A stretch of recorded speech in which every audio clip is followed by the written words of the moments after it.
Welcome to Showboys Podcast. I am Chad. And look who we found finally.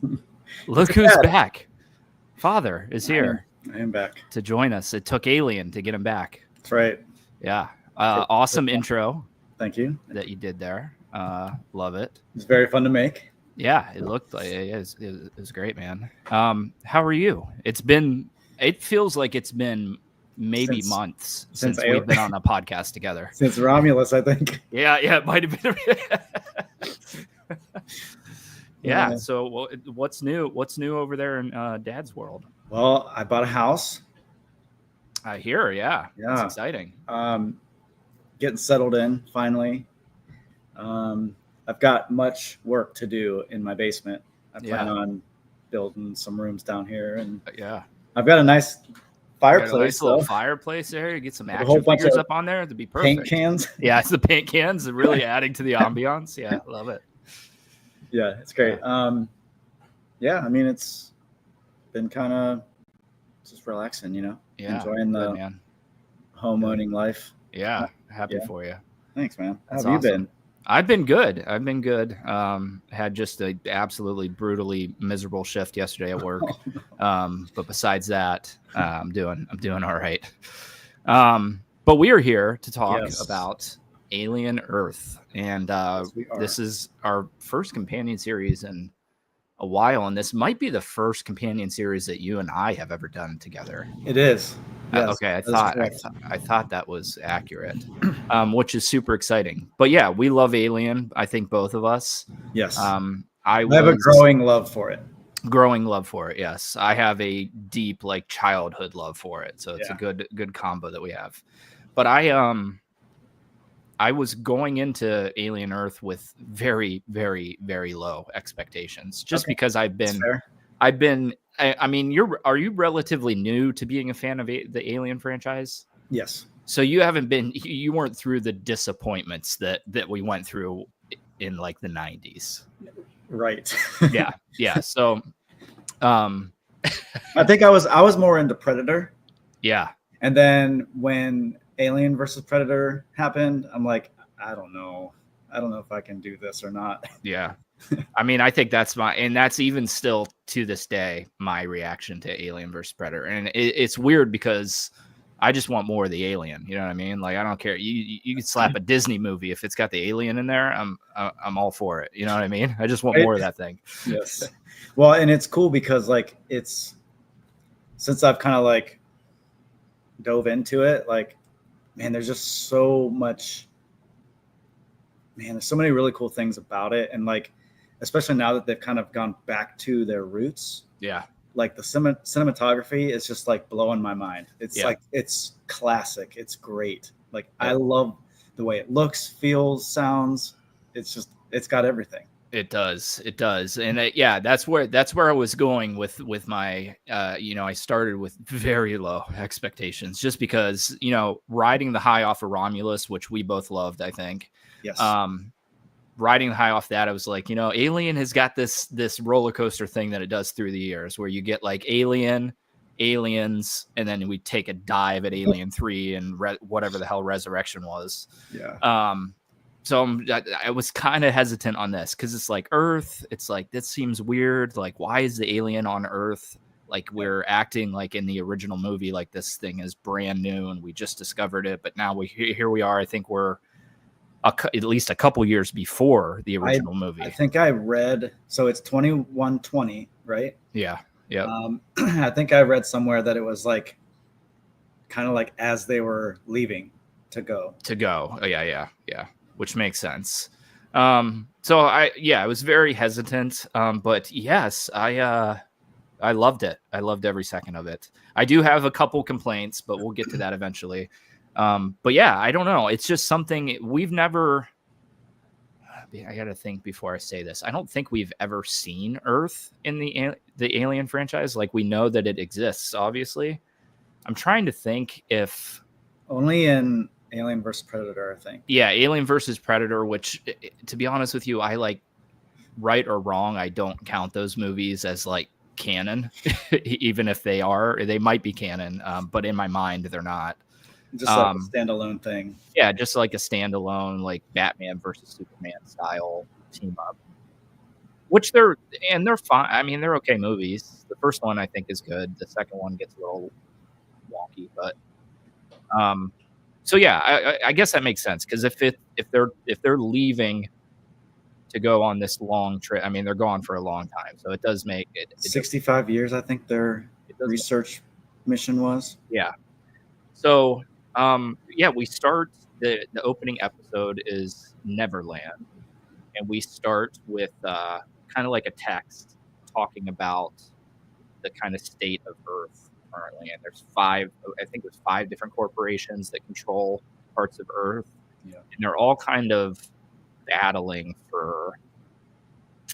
It's like a race for immortality. Yeah. Like a big tech race. Yeah, tech race for basically the androids in the Alien franchise. We have like one company that just wants to do androids, one that wants to do artificial intelligence, one that wants to do which we see a lot here, which is putting consciousness from a human into one of these robots, which is a hybrid, right? Which is the hybrid.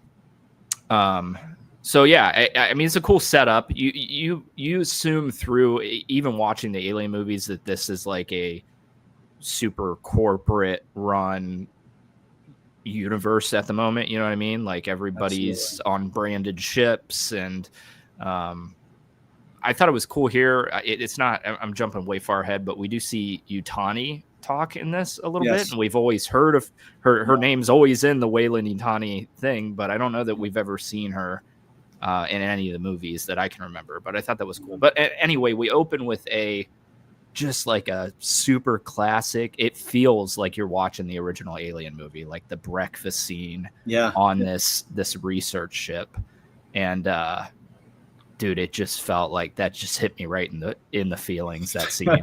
I mean, it just, anytime that there's first off, the food, they didn't show too much of the food here, but the food always looks so good because it's like this futuristic, crazy looking food, but but then they also have like Raisin Bran and Cheerios that they're eating too. So, but yeah, what'd you think about this opening scene? And it almost looks like it's shot on a camera from the 70s. Yeah, it definitely looked retro. I mean, even with all the high tech stuff going on, I love the cryo sleep pods. Those were cool. Yeah.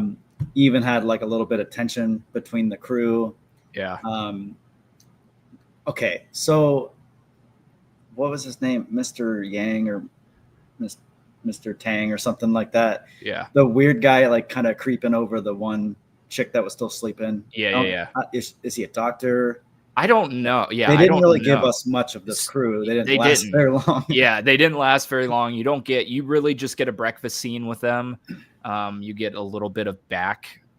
I don't even know if we learn that they're a deep sea or deep space research vessel, and they're carrying some different specimens from deep space. Not something you want to hear, man. Definitely not in the Alien universe specifically. You definitely don't want to hear that. But yeah, we don't get much with them. It quickly except for Morrow. He's a key player in all this. Yeah, for sure. And he is the android of this ship, and like they always are in the Alien franchise, that they're just ruthless monsters most of the time. You know what I mean? They have a goal. Yeah. And if you think back to like the original, like Ash in the original Alien movie, he had this same exact mindset. Like the crew is expendable. Like we have to get this specimen wherever it's going. It's all about the mission. It's all about the mission, and it feels very corporate. You know what I mean? Like screw the workers. We need to get this thing back here, because really, if you look at the xenomorph as like a organism, whatever corporation gets this, it's probably game over for the rest of them, because absolutely there are so many things that you could probably make just off of this specimen, let alone how dangerous this thing is, right? Yeah, absolutely. So it feels very dark.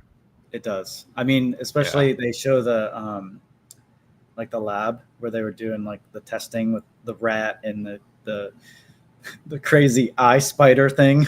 Yeah, dude, that thing's gnarly, we bro. Yeah. got some really cool looking like other like creatures in this Yeah. species, Yeah. which was amazing to see. It was. And Terrifying. you know what? Terrifying. You do the freaking like slug that comes down on the spider Oh, web, like the leech thing later on in the I think it's this episode. yeah. Yeah, dude. So that was when I watched the trailer for Alien Earth, they played up that other organisms thing a little bit more, and I was like, here we go. Like, we're gonna have a bunch of weird crap happening in here that doesn't have to do with the xenomorph, but it ended up kind of being sweet. So I'm all right with it. They did the nod to the face hugger, kind of Yep. twitched a little bit, but Yep. didn't get to see that in action. Not yet. Not yet. Yeah. So after we do this like little intro scene here, we go to Neverland Research Island, and this is where, and I can't remember, what do they call this? The dude that runs this Prodigy company, like Boy Cavalier. Boy Cavalier. Yeah. Cavalier with a K. And he's like he's the youngest trillionaire, I think they say in the universe currently. So he's like, I don't know what, 19, 20 years old maybe. He's and I just have to point something out, and this is just my own. I can't stand bare feet, like, period. Like, I just can't stand it. Okay, especially on males. Like, just put a sock on, bro, please. And the first scene that we see of this dude, he's at like a board meeting, and he's got his legs up. He's got his feet up on the table, dude. I'm like, oh my god, I'm never gonna be able to see this guy the same way again. The worst part for you probably was when he was holding that tablet with his feet. Tablet with the dude. That was another one. I'm like, oh my gosh, I can't. But we moved to this island, and this is where they are attempting to transfer, I want to say this, transfer, I guess. Yeah, transfer consciousness into one of these androids. And we see a young girl who is, I believe, has cancer. She's terminally ill. And the first step for this project is to transfer her consciousness into this new adult body. And she's young. She's like, what, maybe 12, 13 maybe. I think they said 11, maybe. There's a lot of weird Peter Pan stuff around this entire island. And I don't know if you caught it, but all the names when they start, so they kind of build like a team of these young kids that are terminally ill. Lost Boys. And yeah, the Lost Boys. Yep. And then also, I think all their names are from Peter Pan as well. Huh. And they're showing Peter Pan on the like operating table when they're laying these kids down like above them on this big screen. Yeah. So I just thought it was bizarre. But when you see the main dude that runs this company, you're like, oh yeah, this all makes total sense. You know what I mean? Like, this dude's so weird. He's like a young, dark, twisted Mark Zuckerberg. That's the best way to describe it. I see that. 100%. So what do you think? Talk to me a little bit. What do you think about the storyline with these I kids? Actually I think it's interesting. And I was here for every bit of it. Definitely weird. This kid's got some, I don't know, he's got some issues. He's definitely got issues, yeah. I think that so she has flashes of memories while they're doing the transfer, and yeah, and I think she's the only one that gets like big memories implanted into her brain that she gets to hold on to. Yeah, or like at least she's the only one that's really like absorbed by them. Right. No, I thought this sequence was cool. They tell her that there's more coming.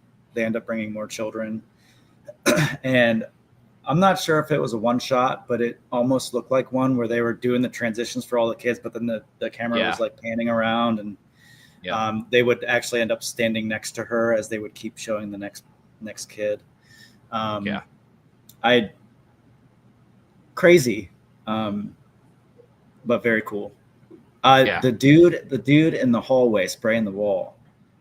I want to know what that's about because they showed him. Yeah, twice. I want to know what that's about too. And he's horrifying. And you could hear some stuff. Like I don't know if it was him or the other side of the wall, but there's something sketchy going on there. Something there for sure. I don't know. This sequence is it feels oddly not Alien, but at the same time, androids in some capacity have always been part of the Alien universe, right? I think they've been in every movie to some extent or another. So it's cool to see how these ones are being made and kind of seeing the background of what's going on with the new ones. And I don't know that, because I think the androids in the other movies are just straight androids. I don't think they're ever mentioned as being humans that were put into a body, right? I was just about to ask that because I don't remember, because it says in the beginning of this that it's a race between 3 different types of tech. And we only ever, from what I remember, it's just androids, like you said. No hybrids, no synthetics, whatever.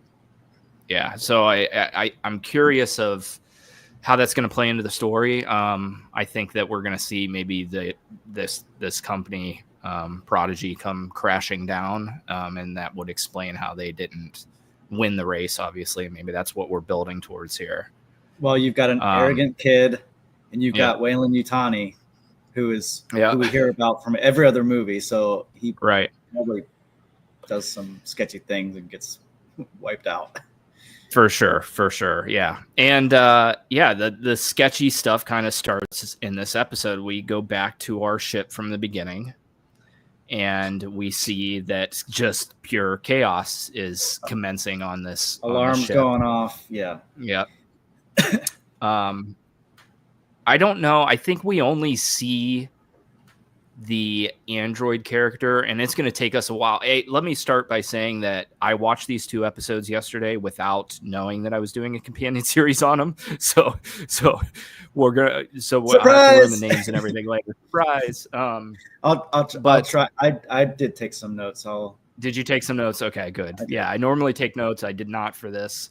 We'll help each other out. But the android character that's on the ship, he is in the classic like alien control room with all the lights, which is I think we only see it is, and it's so cool to see. And I love what I really appreciate about Romulus and this is it still has that 1979 view on the future, like what they thought was going to be the future. So everything looks like, when we watch it today, we're like, why don't they have iPads and iPhones and all this crazy stuff we have? But that wasn't what we were thinking in 1979 was going to happen. Right. And you see, it's like still like classic, like computer text that's being typed out. And I've always loved that about the Alien movies. And they got away from it a little bit on Covenant and Prometheus. So I'm glad that we're bringing it back to that like late 70s, early 80s view. Right. I don't know how far, what's his name? Is it Ridley Scott? Yes. Was he along like with all the movies or just like the first and second? I don't know if he did all of them. I think he did 1, 2, Alien, Aliens, Alien 3. I want to just cross my fingers that he didn't do Alien Resurrection. I don't think he did. I had to look that up. He definitely did Prometheus because so I have actually a kind of a funny story about Prometheus. But let me look up the Alien Resurrection because the reason I bring that up is because he's behind this as well. Yes. Which is good. Very good, yes, because Yeah, so he was not part of Alien Resurrection, which explains a lot.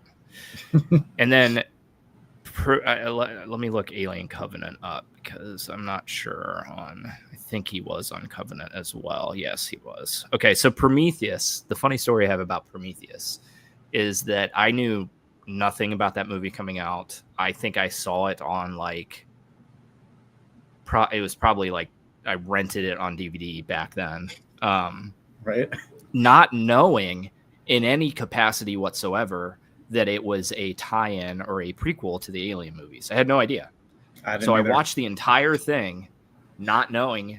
Like you pick up on it pretty quick because you see Wayland, but I'm like, maybe they're just telling like a different story in this universe. Like it's Ridley Scott, it's a space thing. The ships look kind of similar, but nothing else really does. But you see Wayland pretty quickly in that.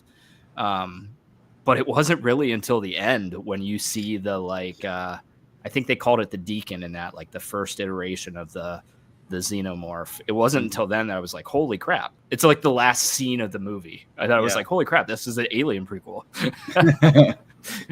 So but yeah, that explains why everything feels better here, because Ridley Scott is tied back to it. It has the same look and feel. Like that's why I love Romulus so much too. Like it just felt classic Alien. It did. And this just just carrying through this too.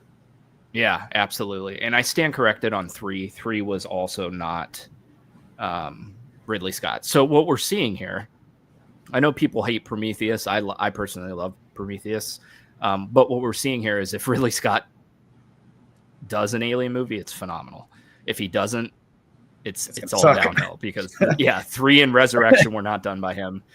And those are without question, I think, the 2 worst movies in the franchise. And it sucks because like Alien 3 would be phenomenal if they just used a practical alien in that movie. They use like a CGI alien.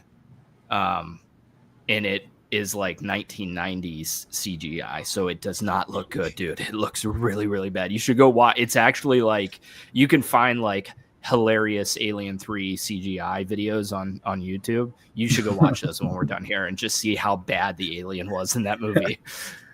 I might just have but anyway, you're gonna have to go do that. But anyway, we see everything is popping off on this ship. We learn that I think they've lost like navigational support, so they're like they're going to crash into Earth, basically, is what we're getting at. Well, they hinted at that in the beginning where the comms were down. Yes. And something the comms were down. Yeah, they were having problems. Should have been they were having first power problems, fuel problems. They were having a lot of problems. Like, that should have been our first clue. But I think when we catch back up with him here towards the end of the first episode, I think that the android's alive in the room, and there's only maybe one person alive trying to bang on the door to get in, and he just so coldly turns around, and he's got I don't know that we've ever seen the like utility hand from any of the androids, maybe, but he has like a utility hand, and he has a torch that he just like welds himself in the freaking room. I thought he was like opening the door for her, and I'm like, oh no, he's totally just sealing himself off so she can't get in. And then you see like the classic dark shadow behind her, and she goes down. She gets ripped apart. Gets ripped apart. Dude, that this whole part, like the slow motion backing up of the alien and then turn. I'm like, oh my gosh, dude, it's so amazing. So it's so good. Now I do have a complaint, at least early on, with the alien, with the xenomorph specifically, and it's just not wet enough, dude. It's too dry. Like these things, if you think of any time we've ever seen these things, they're dripping wet. Yeah. And you get a little bit of it when he opens his mouth in this scene. He has like some slobber that comes out, but it's like normally all over them, just dripping off them. And that's what that's what makes it so horrifying to me, you know? Yeah. I mean, they're slobbering a lot. in these first they're two slobbering episodes. a lot. Yeah, they're definitely slobbering a lot, but they need a little bit of wetness on their body. Yeah, seems they need weird oiled to up say, but before they need oiled up. You get the baby oil out, you know. So I think it's here where he kind of traps himself in like what looks like an under cabin, like compartment, like a hatch. And the alien busts in and tries to break in, and this is the first time he slobbers on him. This is the first time. Yeah, but it doesn't the first time that we see the slobber. It doesn't burn him. Am I thinking? Well, I don't know that so it's the blood that burns him, not the slobber. Okay. Yeah, it's the blood. So anytime they shot the alien or the blood came out, it has that like, I think it's like neon green blood. That's what is the acid. So the slobber is not. I could be wrong on that, but I think I'm right. But it is here that we get our shot of the ship heading towards what looks like a space station at first that it crashes through. And then we see Earth in the background. And such a cool shot too. Cool shot. That whole sequence was so cool. The whole sequence is awesome. Yeah. I mean, it makes me wonder how many like practical effects they used. Like, yeah, I am curious on that, because a lot of these shots do look really, really good, and especially for a television, like a series, you know what I mean? Yeah. Like this is almost like big screen CGI if they're using it. Was this the part, or even before he goes into the hatch, where we see the alien on the ceiling? There were a lot of scenes where it's like they are like, we've got the point of view of the alien running through these halls like crazy. Yeah. I know like it's definitely towards the end of episode 2, but I think it's like quick flashes in the beginning of episode 1 somewhere. But I love those types of scenes. So cool. Give me the perspective of the thing. And I think we even get it in episode 2 from the point of that eyeball alien thing. Yes, because you see the it's got like spider vision. 50 different. Visions. Yeah. I always appreciate that. I love that.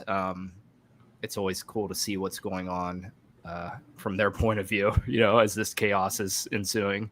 Yes. But this the ship ends up colliding into Prodigy City, which is, I believe, run by our boy Genius that we were talking about earlier. And it crashes into like a skyscraper. And this whole sequence, dude, is like really well done. I loved it so much. Dude, really well done. From them going and exploring the depths of the ship and then even into the building itself, I freaking loved it.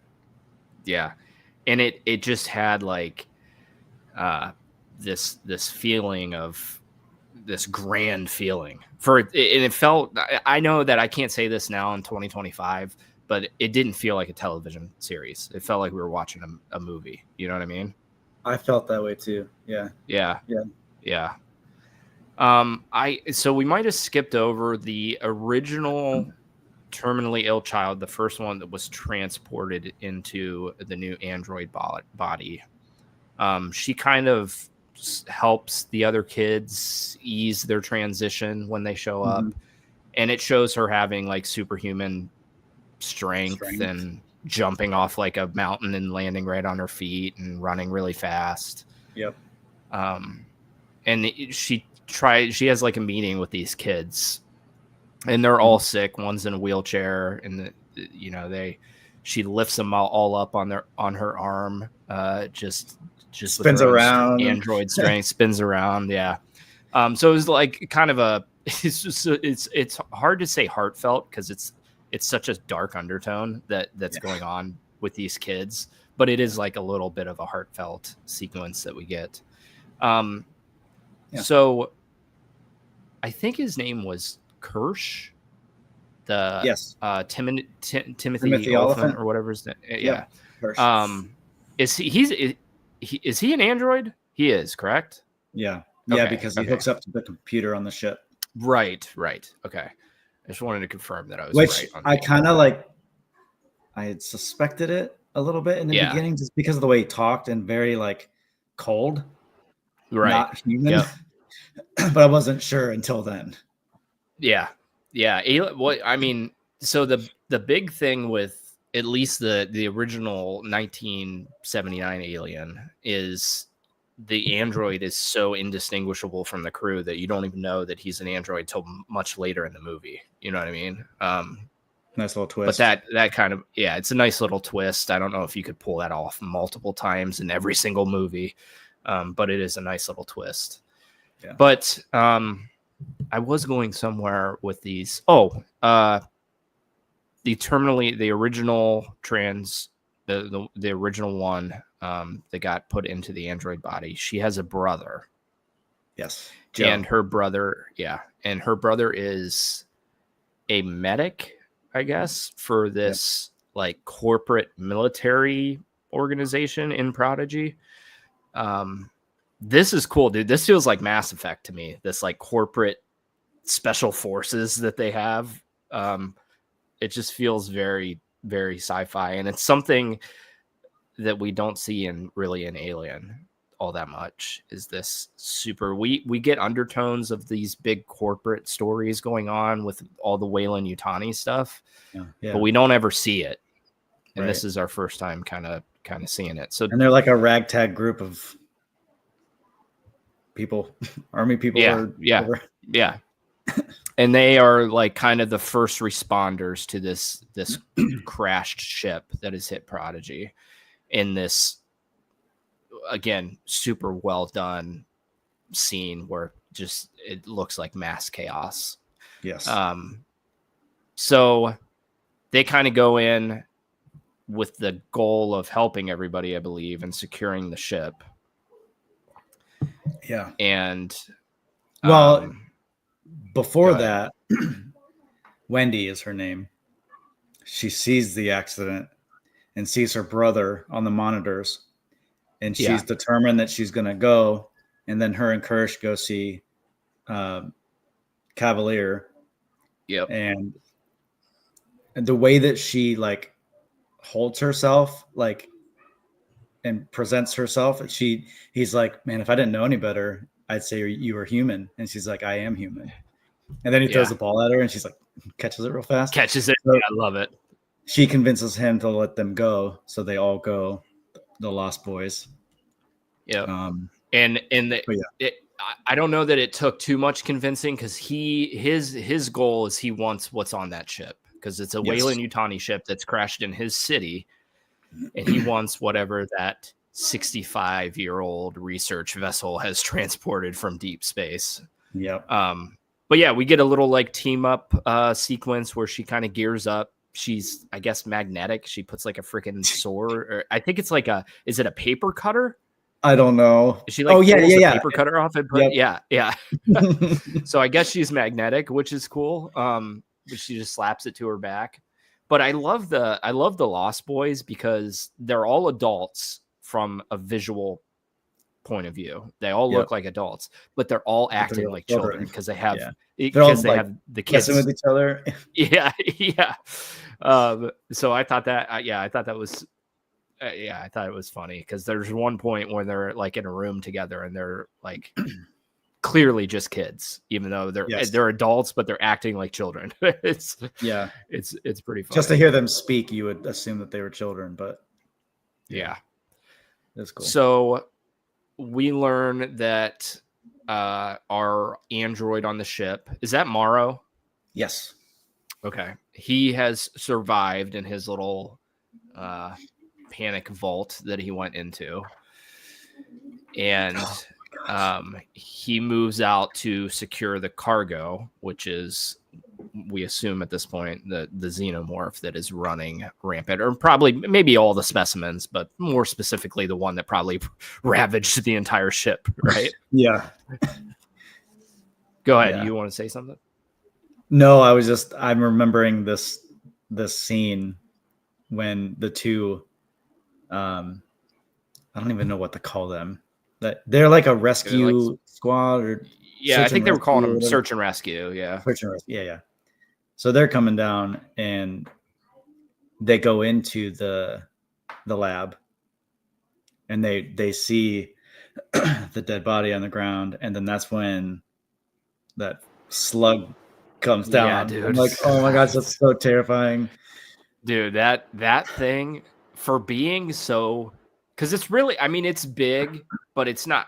It's not big in the Alien universe, but it's big for a bug. Right. If we look at like bugs here, it's like a slug basically, but it's coming down on a spider web, and then it also like, yeah, dude, it's just gross. It's like one of the most gross creatures that we've seen in this universe. I will say that I like that they're continuing the body horror element of this.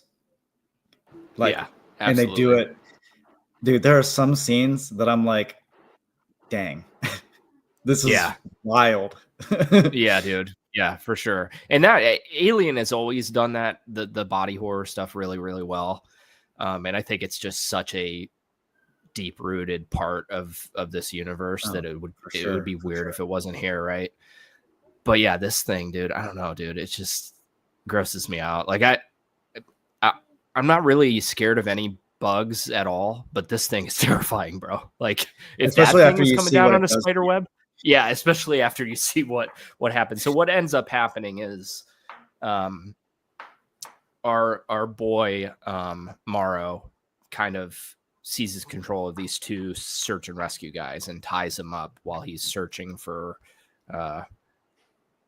you know what? Maybe he is just searching for the xenomorph, because I think he sees that thing, doesn't he? As he's leaving, and he just doesn't care about it. I can't remember.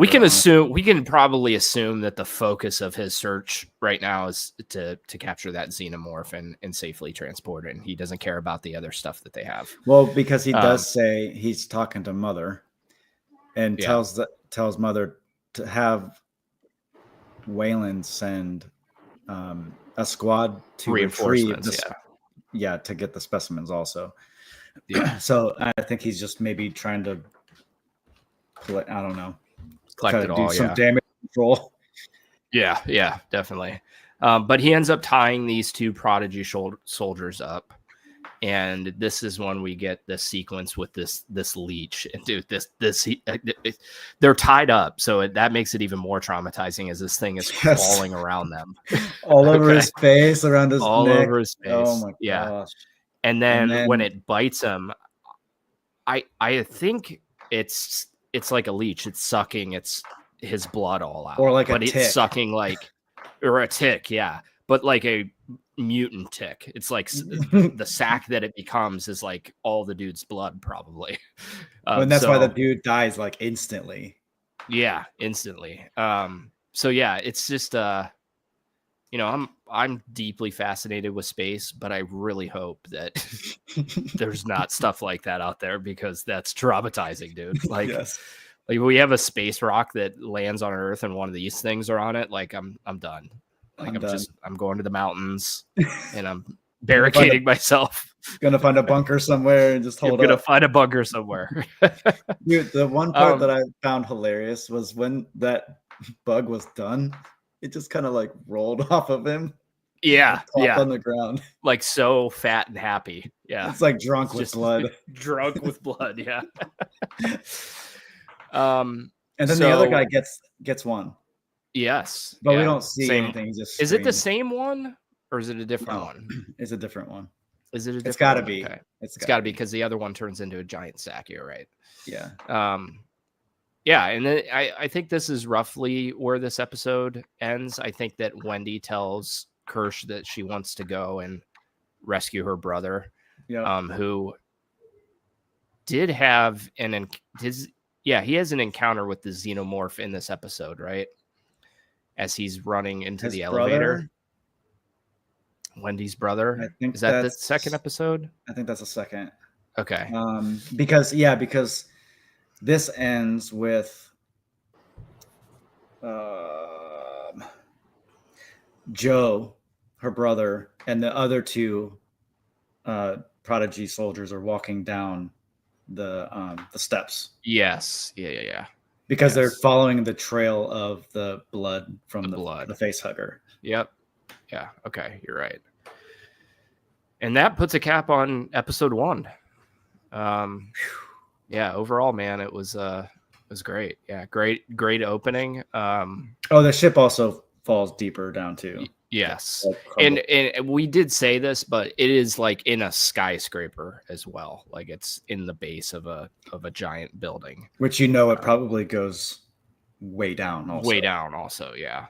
And I think that is very important because this was another concern that I had with Alien Earth going into it is, for me, the one of the most important parts of Alien is the claustrophobic stuck in space on a ship with a ruthless monster chasing after you. Yes. That claustrophobia is very important to the series. And I got to be honest, even though they're on Earth, it's the claustrophobia is there because they're in a ship, they're in a building, like they're in very tight quarters through these first 2 episodes. I was like, oh, that's awesome. Like, I'm so happy that they see that needs to be a part of it. Yeah. They do that well with what they have to work with. And I'm here for it for sure. Yeah. There was something else I thought. I know there's a conversation between Kirsch and Wendy in the ship before they get there. Something about humanity. He says something about the food conversation. Yeah, how being an animal or whatever. Yeah, so it was humans used to be food, and then they built like great machines and great weaponry, and then they became not food anymore. But there's always something that is bigger out there or something. But in the animal kingdom, there's always someone bigger or smaller that will eat you alive if they had the chance. Yep. Yeah, that conversation is phenomenal, and a little foreshadowing, I'm sure. Yeah. So you want to take us into episode 2 here, where we start on episode 2? Yeah, let's do that. So Wendy's brother, it picks up with Wendy's brother Joe and the 2 soldiers, and they're walking through the ship. I think they make it to the ship now. Yep. And this dude, like the sounds and the way it looks feels like old school Alien to me, like the flashing lights and just the creaky ship sounds. They get to the med bay, I think. Mm-hmm. Yeah. They see a man on the table with his chest cut open. I know there's another dude caught up in the wires, and then I think is the surgeon on the floor who was looked like she died of suffocation or whatever. Yeah. Joe is looking at the screen, which I thought was interesting. He's reading it, and he said that he had some kind of foreign body in his GI tract, and he called it 1562. But he references that it's alien in nature. Yeah. So there were a few. I watched it twice, both of these episodes, and I caught a couple times when where the alien was blended in. Oh yeah, you could see the background. Yeah, dude. But you didn't see it until it moved. Till it moves. Like, yeah. Perfect predator. Like absolutely the perfect hunter. Like I was blown away by like how much detail they put into this. So the second one, which is later in this episode, where he's like, I think he's on like a statue in a hallway. I caught it because you see it briefly, but I caught it, but it like didn't register in my brain quick enough before it flashes to the scene where you see it move behind. I was like, dude, I knew that thing was, because it's got such a distinct head. You know what I mean? Like you can see the head, but the way that it can still blend in. Phenomenal. It's the perfect hunting. What do they call it? The perfect organism. Yeah. Yeah. There were a couple other times where like you see him running across real fast that I didn't catch the first time. Yeah. But those like little details. I love background stuff like this. Have you ever watched The Haunting of Hill House? No. That's been on my list for a while. Okay, you need to watch. But man, all right, we won't talk about it because I don't want to ruin anything Well, for you. if you're going in that direction of like stuff happening in the background, Yeah. but while something's happening in the I'm a sucker for that. That's dude. There is some wild stuff in both of those. The Haunting of Hill House and The Haunting of Bly Manor on Netflix. Phenomenal. And I don't want to talk about it because it'll blow your mind if you watch it and you don't see it. Like you'll like some of the stuff that they throw at you is like baffling that you missed it. You know what I mean? Right. No, that's brilliant cinematography. It really is. Yeah. It really is. So we're back on Neverland. Yep. The lady, I can't remember what her name is. Lady something. I wrote it down somewhere. But she's watching like the onboarding tapes.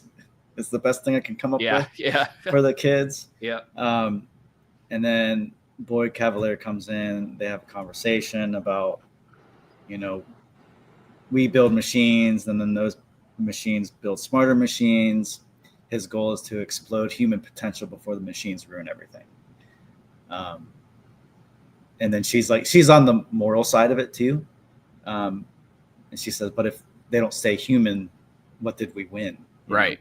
Yeah. Which is it's a valid argument. It is a very valid argument. Yes. In the artificial intelligence stuff, we're like at the beginning of that here in 2025, where some of like if you read some artificial intelligence stories, like some of them are kind of scary, dude.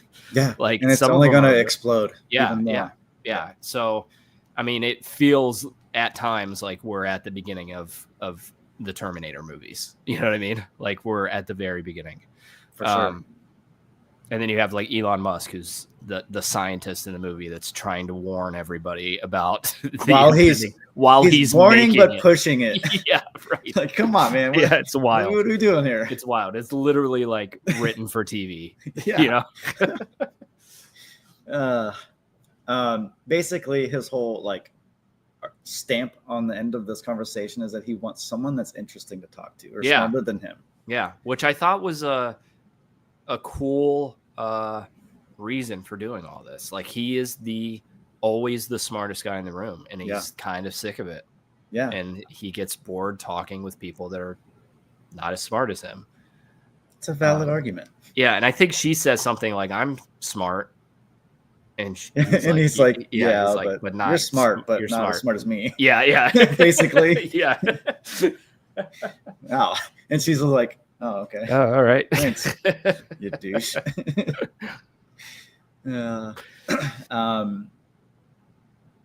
So I think it's here we get the Yutani call, correct? On the little tablet he holds on his feet. A little bit, just a little bit before that. Okay. We can do that if you want. Yeah, go ahead. Take us wherever you want. So Kirsch and Wendy are in the ship. She tells the one boy about her brother that they're looking for. And then we get another part where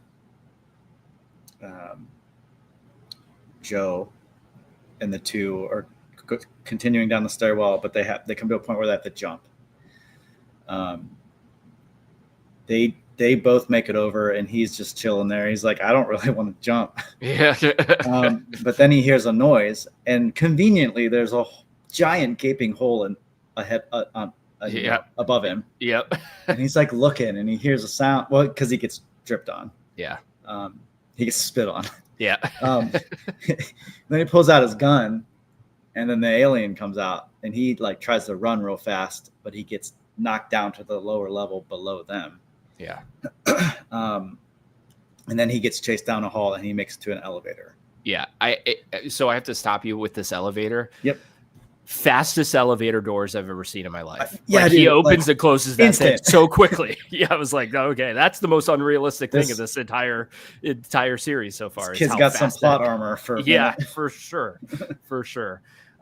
We should also mention that Joe, the brother of Wendy, thinks that she is dead. That she died from her illness. Correct. He was told by that's what he was told. Yeah. There's I've seen some like hate on some parts of this with their connection, because there was a part in episode 1 where they're watching Ice Age, and it's like a bond in their memory, and this leads to a flashback where he is requesting to go home to leave, duty or whatever. Yeah. And Wendy is watching from a handheld. She ends up hacking the bot, and he says, "Have a heart or face my fury." Yeah. And we see the sloth like kind of superimposed next to her. Yep.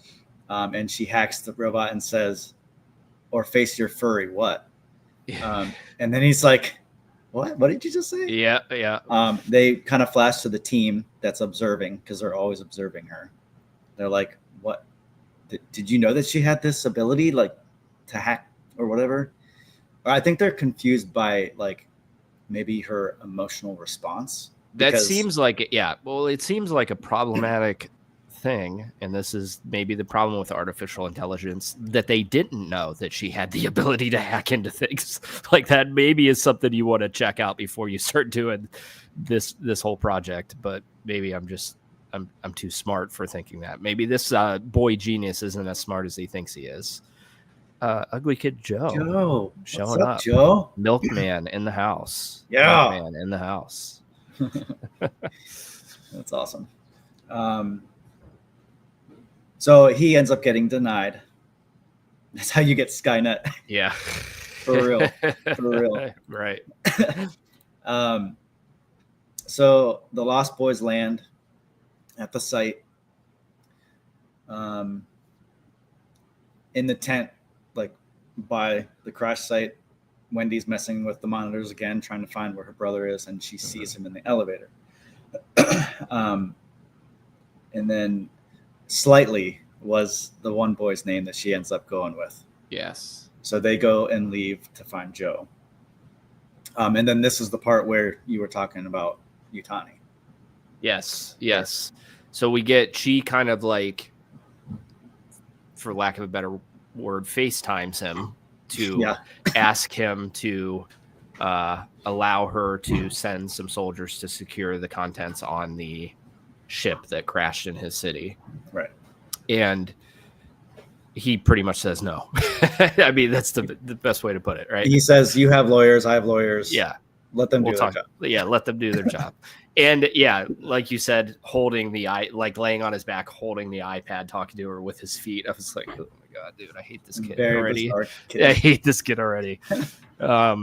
Yeah, so bizarre. But it is cool to see Yutani, and I don't remember seeing her ever. And she's always mentioned in the name, but I don't think we've ever seen her. And it might be she's dead by the events of the later movies, I'm sure. Definitely possible. But it is cool to see her show up, which I thought was a nice little nod to maybe a character that we've never seen before. Yeah, give us some history. Yeah. Where it all started. Yeah. I'm looking up something real quick. Okay. I was looking up the whole that party, that fancy dress up party. Yeah. Victorian, Victorian, with the wigs and back from that'd be 1700s. 1500, somewhere in that range. Yeah, super bizarre. I thought this was it just felt like out of left field. Like these guys, he opens his apartment door and this dude comes out like a Victorian wig. Is like, what is going on? But it's almost like they're kind of showing the elite. The elite, that's it. The elite, on Earth at this time. Yep. This I kind of jumped ahead. I'm sorry. No, you're good, man. This part where Kirsch takes the kids and they see the egg in the ceiling. Yes. Yeah. That part was crazy. And this whole bit with the lab with the eye spider and the cat. The cat was so freaky, dude. Yeah. So first off, I loved that, and we see that cat alive and well in the first episode, maybe during our breakfast sequence in the opening of the first episode. He's on the ship. It seems like a thing that they just, because there's a cat in the original 1979 movie as well. I didn't see a cat. You didn't see the cat? First episode, I didn't. Yeah. He's there alive and well, kind of lurking. So it's cool that we see him here, but yeah, dude, the eyeball spider thing is traumatizing. But so like amazing visually. Like visually, yeah. So good. So good. Yeah, I agree. And then it was so fast.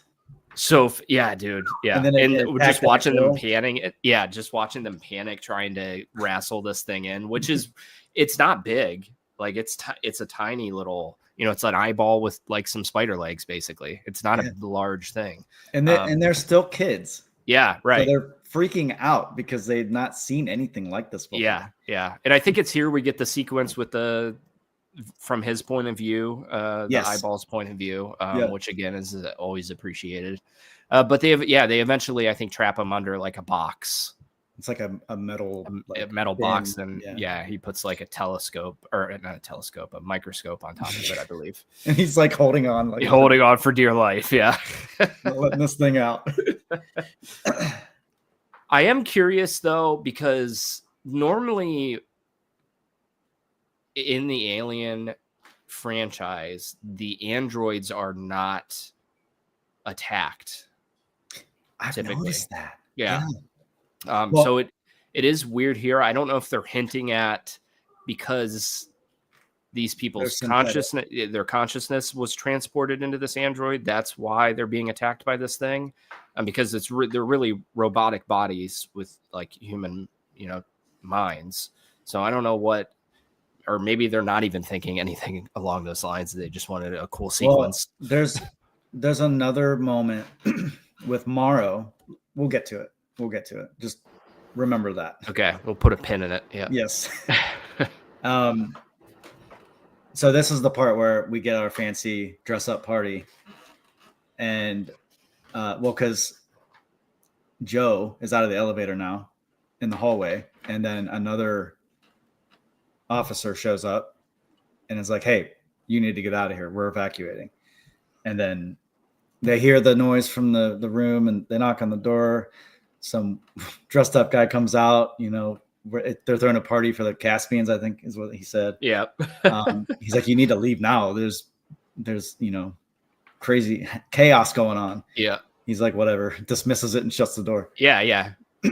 So he dismisses it by saying, "I'm sure the Cavalier will call me himself if there was a problem." Yeah. Because we're the same. I can't remember, same team or same something. Same something. But it is here where we see the xenomorph in the background on that statue. It's this sequence here where there's like a statue in the room, and it's just like a black statue in the background, and you can see blends in perfectly, dude. But you see it move, and this whole sequence through this part of the episode may be some of the best xenomorph action that we've ever gotten. And some of it without even seeing it. Yeah, for sure. Yeah, because you just see the aftermath. You see the aftermath. Yeah, for sure. Which was, I think that is almost as terrifying as witnessing it. I think it's more terrifying. Yeah, I think it's more terrifying because of how fast it did it. I mean, it's in there. Like it wrecked groups of people. Yeah, dude. Like, I don't want to jump ahead because I almost did. So he like is swinging this officer around while he's shooting his machine gun. Yeah. And then I think he tackles Joe into the room. Yeah. Let's see. But he gets up. He's like left alone because the alien continues to ravage through the party, I guess. Yeah. And then when he stands up, the aftermath of that is people in half. Oh yeah. Our main guy is in half crawling across the floor. Yeah. And then this is a part where we see as Joe's walking through, we see the alien run across the top. Yes. Like above the steps. Oh my goodness. and then the alien bursts through the glass The and slow-mo jumps, sequence. Yeah, yes, dude, so good. Yeah. and jumps on Joe. Yeah. And he's trying to wrestle this thing, and it's not going to happen. And then Morrow to the rescue with shoots some electric super pulse taser. gun. Yeah, some super taser that he has. And then he like gets up and he's like, "Thank you," and he gets shot. He gets shot too. Yeah, I loved it. I thought that was hilarious. I can appreciate some bits of comedy in this. Yeah, definitely. It's definitely. not It's there. cheesy. Yeah. It's well done. Yeah, it's there. It's perfect. Yeah, this whole sequence, dude, is just dude, it might be like a top 5. I think it's definitely a top 5 xenomorph scene of all time, just because he just wrecks this thing wrecks this room. Now I do have some questions about this super taser that this guy has.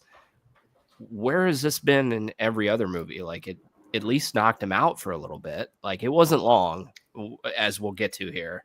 Maybe that's why they didn't do it anymore, because it wasn't really effective. Yeah, it wasn't working long enough. Yeah, we'll go with that. Yeah. And then what he like uses like a Spider-Man gun to like web him up. Like, what is that stuff?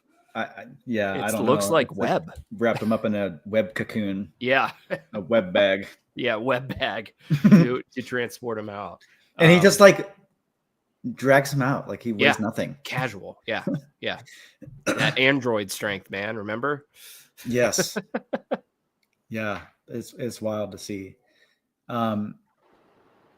So we are back on the ship in this next part. We're at the egg cocoon thing. Yes.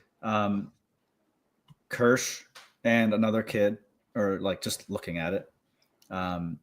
Kirsch leaves to go assist the other kids with their dilemma. And he's like, "Oh my gosh, it's a secret weapon." Love it. Love it. Well timed, sir. So, okay. And this is we were talking about this earlier, where the aliens don't attack non-humans or non-biological whatever, because the thing, whatever it is, comes out of the bottom of it and like does this thing and like is like it has its needle ready. Yeah. And the guy's just like the kid's just looking at it like, whoa. Yeah. And it doesn't attack him. It's cool. Yeah, I love Kirsch's I think he says like it presents as flora, but it might be fauna. And then before he walks away, I was like, that's hilarious. But yeah, I think that that thing, I'm curious to see what we're gonna see with this. But yeah, it does not attack him. It does not. It tracks him as he's moving. But eventually he walks away and nothing happens. Right. So Kirsch, this is when he goes into the lab and hooks up to the computer and discovers that they were on a deep space or whatever mission. Yeah.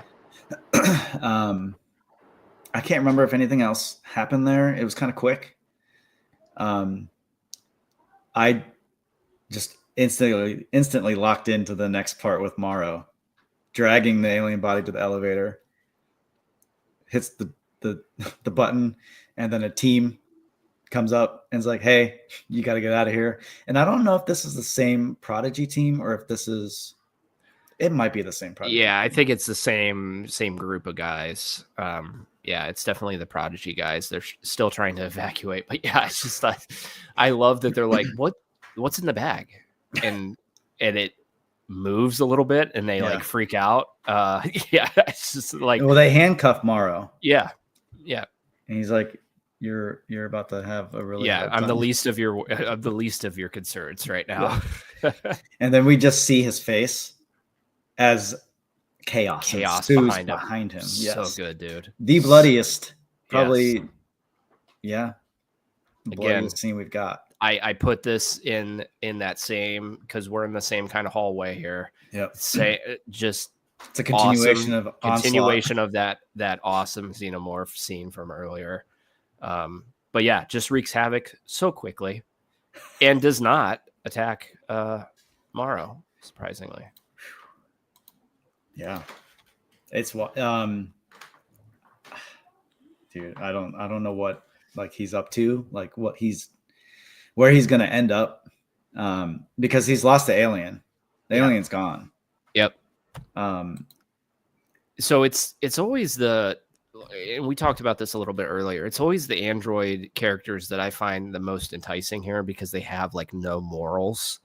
Like they're willing to do whatever. all mission. Yeah. Like he doesn't warn those people like, hey, this thing's about to get out of there and kill everybody. He's just like, all right, yeah, handcuff me. I mean, I'm the least of your concerns right now. He knows that thing's not going to attack him. Right. Even though, because it even like it comes up to him and he's about to stab him. Yeah. But then there's another shout. Yeah. And then the xenomorph takes off. Yeah. So I'm curious. I'm curious to see if that thing ever, because he is getting its attention in that first episode when he's in the panic room or whatever at the bottom of the floor, where it's trying to get in there. But maybe it gets in there and then it sniffs it out and it's like, oh, this thing's a freaking robot. Like I don't want to kill this thing.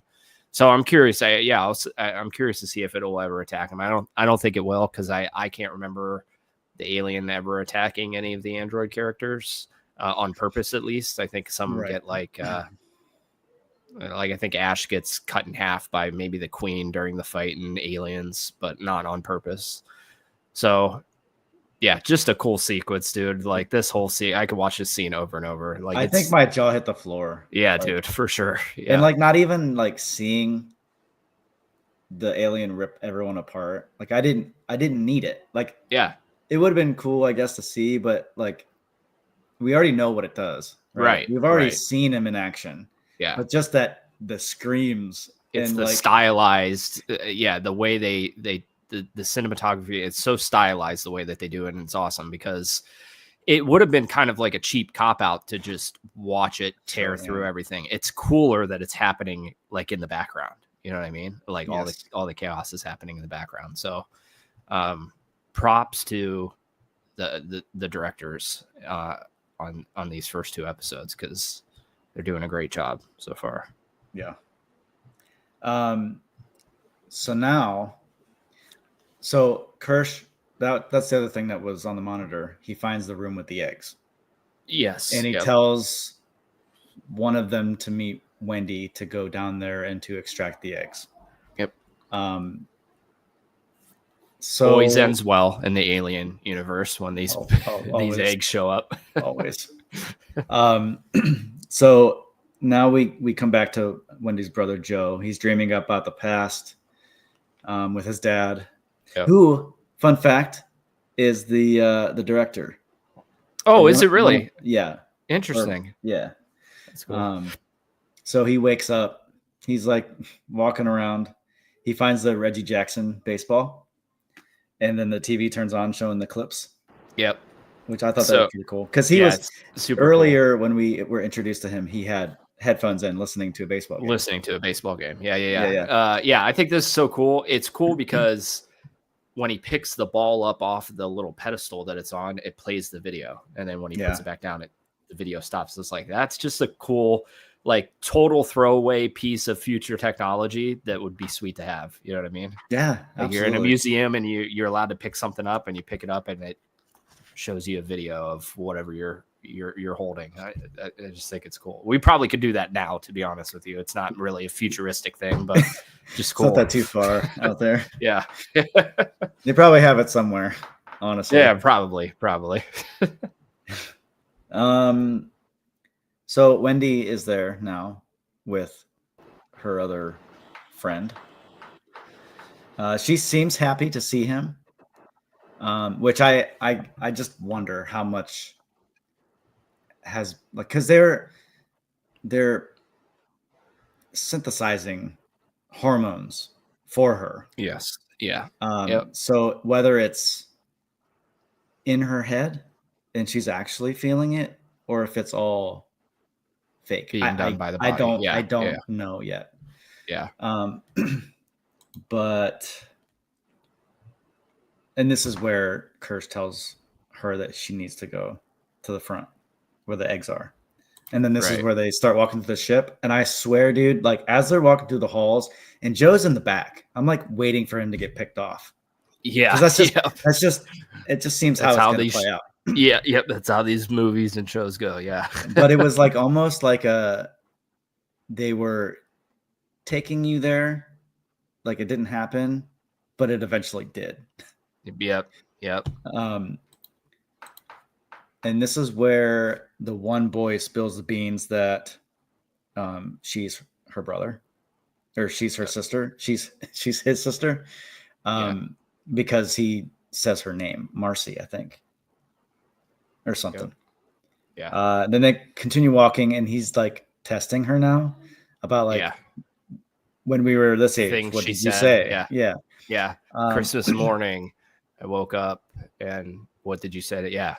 Something about it. I thought it was funny. Yeah, something about it. Yeah, I don't think my big toe looks like my thumb or something like that. Yeah. And it's funny that even but it's funny that even after that he still didn't trust her. I think he asked her a second question. Like that's like that. No, that was if this thing knows that, or is that that was the last? That was the last that question was the last that question. he like went in for the hug and realized that that's actually that's her. That's her sister.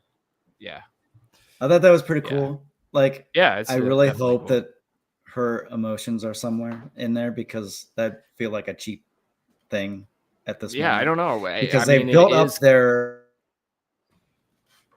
their connection and their bond throughout the first 2 episodes. It'd be cheap. And then, they get to the egg room and the one kid says, hey, they look like eggs.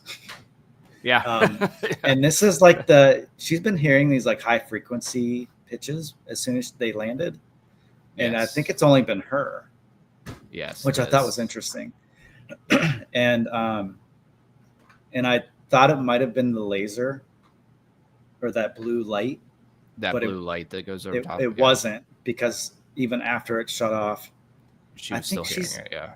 And I think she's hearing it from the xenomorph. Or she's picking up something from the xenomorph.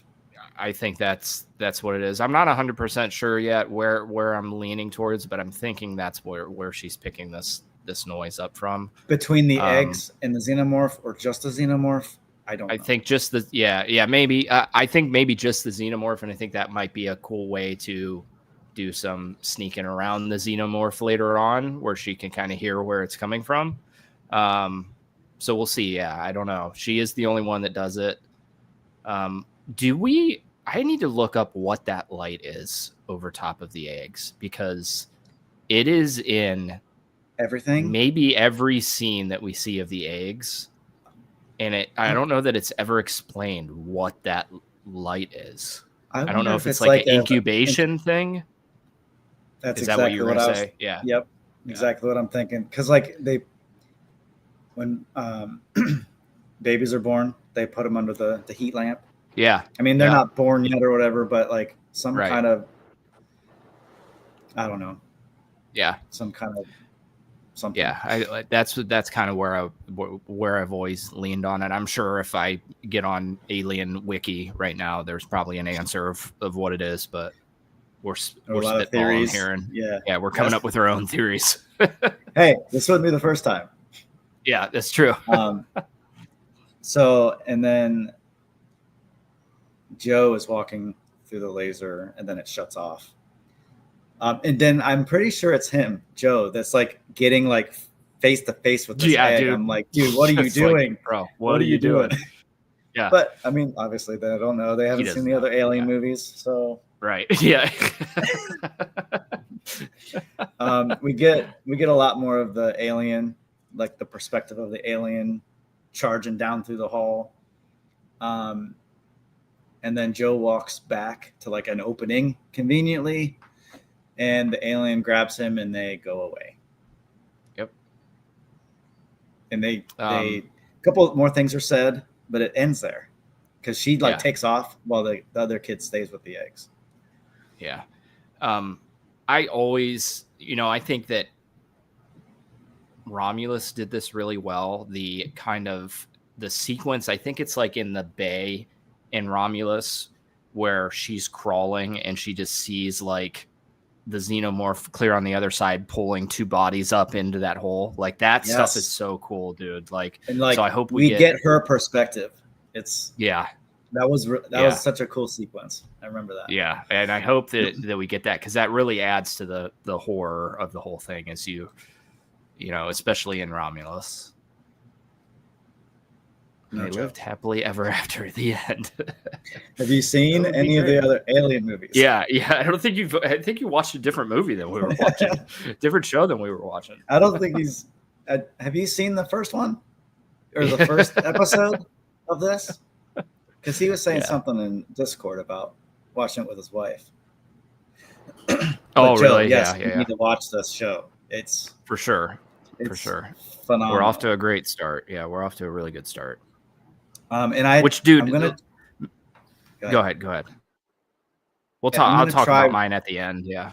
Okay. I'm gonna try really hard not to watch any of the trailers, because I want to just because I barely remember the trailer for this show, like as a whole, when they first released or launched. Yeah. So I want to kind of just come into it with fresh eyes, not seeing anything. And it's cool because we're watching it as it comes out. He's seen everything alien related. Awesome. Very good, sir. So I expect to see you every episode of this companion series. Yes, absolutely. We've got 7 more. Yeah. Or 6 more after this. Oh yeah, because there's two episodes. Yeah. So where are we at? We're at the. This is it. This is the end. That's it. Because he gets taken off and she bolts. She bolts. Yeah. So. Yeah, just overall thoughts here, dude. I'm so happy with the way these 2 episodes panned out, and like I said, dude, when I heard Alien Earth was the title of the series, I was like, oh my, come on, what? The alien can't be on Earth. What are we doing? This thing, if we're in deep space when we first encountered this thing in the original movie, right? I think we're getting closer to Earth, but we're still out in space, and it's the first time we've ever seen this. So how is this thing a prequel to the original movie and the alien is on Earth? But I'm all right with the way they're explaining it right now, dude. Because we have no idea what happens on Earth. Because all we've known is space. Yep. Right? Yeah. But I think Romulus, there were other planets, right? That were colonized. Yeah, yep. So, and they talk about it a little bit here too. I think she mentions, I actually it's Joe when he he wants to go to become a doctor to med school. That's why he's trying to leave his medic job. And we see kind of the same thing that happened in Romulus, where these people are almost like slaves working for these corporations, where they try to quit and they're like, contracts. Sorry. Yeah, they're like contracts, but then they keep adding time to their contracts, so they're just stuck there forever. Yeah. And that's kind of, I think, what's going on here. Now he's trying to leave early on his contract, I believe. Right. But he wants to go to Mars for med school. So so there's definitely, the solar system is colonized, which I think is really cool. Yeah. Now that I'm sold on how they explain the alien getting to Earth, now I want to know everything else. I want to know what's going on Earth. I want to know what's going on Mars. I want to see everything that's going on in our solar system, because we haven't seen it yet outside of the Alien Predator movies. And plus opening it up with this whole race for technology. It'll be cool to see how that plays out too. Because you've got big brains competing for that title, and we kind of know who wins that race, but how they get or how they achieve that, will be really cool to see. So I'm excited. I'm definitely curious on how they're going to explain away the alien on Earth. You know what I mean? Is it going to be like this thing comes down, we get this series of it crashing, and Weyland-Yutani learns of it, and it dies, and then they send the original mission out from Alien, or reroute that mission from Alien to LV-426, I think is the planet that they get rerouted to go down and get the specimen. So yeah, I'm very curious of where we're gonna go. Like at the end of this series, is this gonna lead right into Alien? I can't wait. I can't wait to see what happens. Here we go. Really did enjoy Romulus, but if this show keeps this momentum, it will take its place in my top 3. Yes. Yeah, I agree with you. And that's coming from somebody that, like I said, man, I wasn't sold on this whole idea, but after those first 2 episodes, and I loved Romulus, and Romulus already, is in my top 3 for sure. I think for me, I was hopeful. Like coming off that high of Romulus, even though it's been a while, to get another Alien thing, I was like, okay, I'm here for it. Let's see what we do with it, you know? Yeah. And it's paid off for me. Yeah, it has so far. Yeah. Hopefully, we got 6 more episodes for them to screw it up, but we're off to a really good start. And I don't know if you've ever, so they release, there's never been any Alien series per se, but they did release, and I can't remember if it was like for an anniversary or around Covenant or something, but they released like 5 or 6 shorts that they filmed. They all take place in different areas. You should go check those out. They're very short. You probably can find them on YouTube. But that was like our first taste of like what an Alien series would be, even though that's kind of like an anthology sequence of short stories. Gotcha. But yeah, you should check those out. Fully embrace the Alien universe. I'm here for it. 100%. Yeah. It's awesome, man. I love it. I've loved it since I was a kid. Brady loves it. Brady and I watched this last night. He loves it, so I'm excited. The fact that passing on the horror of this thing. Yes. Like this thing traumatized me as a kid, dude. Like I don't think you understand. Like this thing was horrifying at the time. Yeah, here you go. I'm excited. Like I do have a hope, and this is my hope for every freaking Alien thing since Aliens.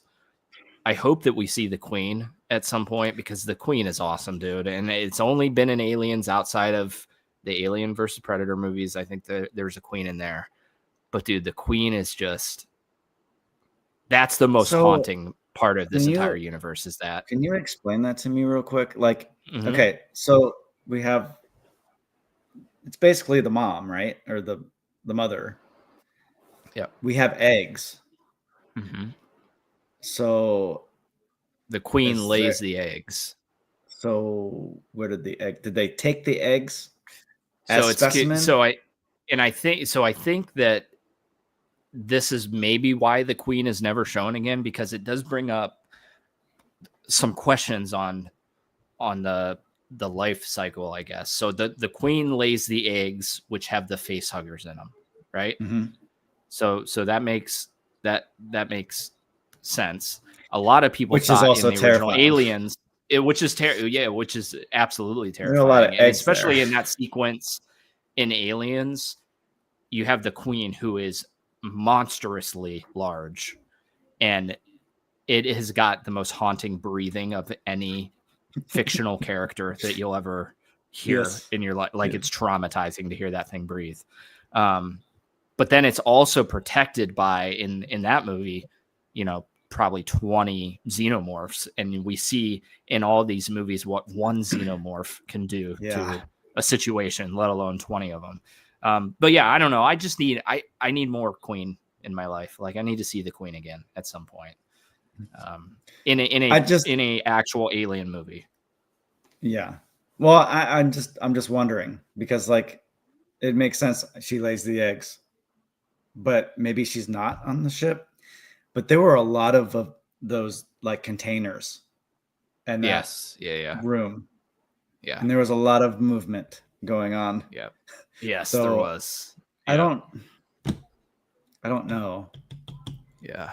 I That'd hope, be- man. I hope. That would be very awesome.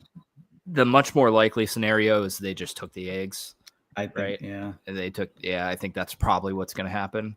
But yeah, just it's been when was Aliens? 1980. Let's look. 86. Okay. So it's been since 1986 that we've seen the Queen in an Alien movie that wasn't Alien versus Predator. So we just need bring her back. That would be that wild. little yeah, I hope so, dude.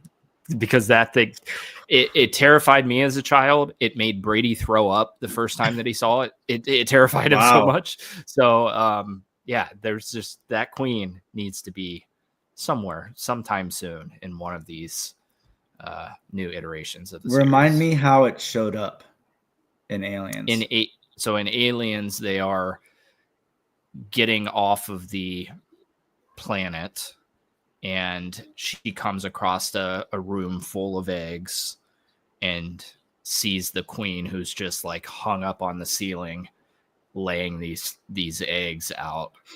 And it's got like just a haunting image to it. It doesn't look, it looks like a xenomorph, but it doesn't. It's got like a huge crown on it for the head versus the more slim head. I need to go back and watch. Yeah, you got to go back and watch it, dude. Yeah. The thing is freaking terrifying. Dude. Yeah, that's crazy. I'm going to do that. Yeah, you should hit up the Alien and Aliens before we finish the companion series. Sweet. Yeah, I think that does it for our first episode of the companion series here. It's great that Dad is back finally. It's great that we're doing a companion series together. Which I don't think first time. It's been first time in years. And we have a new piece of Alien content to go through, and super excited about it, man. I'm super excited. Yes, but yeah, like we said, we're off to a good start, I think. They've got my attention for sure. So I think that we'll wrap it up. We will be back next Thursday live again with episode 3. Yes. And yeah, that does it. See you guys. Peace.